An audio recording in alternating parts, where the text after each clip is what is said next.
వచ్చిందండి వయ్యారి. దొండకాయలు ఎవరి కోసం అనుకుంటున్నారా? అలా కాదండి.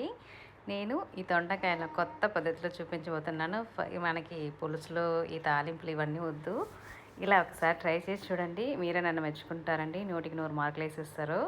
ముందుగా దొండకాయని ఒక ఆయన 4గా కోసుకుందాము. కోసుకునేసి ఇందులో కొద్దిగా సాల్ట్ వేసుకొని 10 నిమిషాలు పక్కన పెట్టేసుకుందామండి. ఈ 10 నిమిషాల తర్వాత మనకి దొండకాయల్లో వాటర్ అనేది బాగా ఊరిపోయి ఉంటుంది.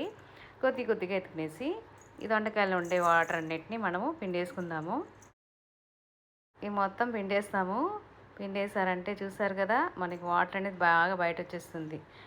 ఎంత వాటర్ ఉందో చూడండి. ఈ పిండేసిన దొండకాయలన్నింటినీ ఒక ప్లేట్లు తీసేసుకుందామండి. ఇందులో తగినంత సాల్ట్ వేసుకుందాము. సాల్ట్ ఆల్రెడీ వేసుకున్నాము కాబట్టి చూసి వేసుకోండి. ఒక స్పూను పసుపు వేసుకుందాము. చిల్లీ పౌడరు మనకి ఎంత కారం కావాలో అంత వేసుకోవచ్చు. నేను పిల్లలు తింటారని కొద్దిగానే వేసానండి. కార్న్ పౌడర్ ఒక స్పూన్ వేస్తున్నాను. రైస్ ఫ్లోర్ ఒక స్పూను.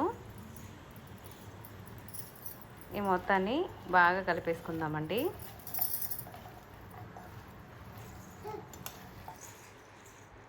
ఇందులో 2 స్పూన్స్ శనగపిండి వేస్తున్నాను.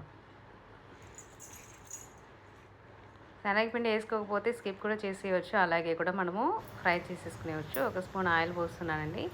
ఆయిల్ ఇందులో యాడ్ చేశారంటే మనకి ఫ్రై చేసేటప్పుడు ఆయిల్ అనేది ఎక్కువ లాగదు. అదే కాకుండా మనకి చాలా తినేటప్పుడు క్రిస్పీ కర అనేసి ఉంటుంది. దీన్నే అప్పుడే కూడా ఫ్రై చేసుకోవచ్చండి. లేదా ఇప్పుడు కుదరదు, నాకు పని ఉంది అనేసి అనుకునే వాళ్ళు మనం తినేటప్పుడు కూడా ఫ్రై చేసుకొని తినచ్చు. ఎప్పుడు తిన్నా చాలా బాగుంటుంది. ముందుగా స్టవ్ ఆన్ చేసుకునేసి ఒక ప్యాన్ పెట్టుకుందాము.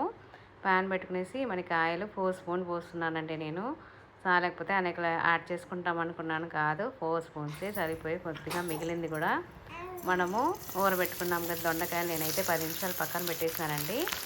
పక్కన పెట్టేసి కొద్దిగా వేసుకుందాము. ఇది ఫ్లేమ్ అనేది లో టు మీడియం ఫ్లేమ్లో పెట్టుకున్నారంటే ఆల్రెడీ బాగా ఊరింది కాబట్టి ఇప్పుడు చాలా క్రిస్పీగా కూడా ఉంటుందండి.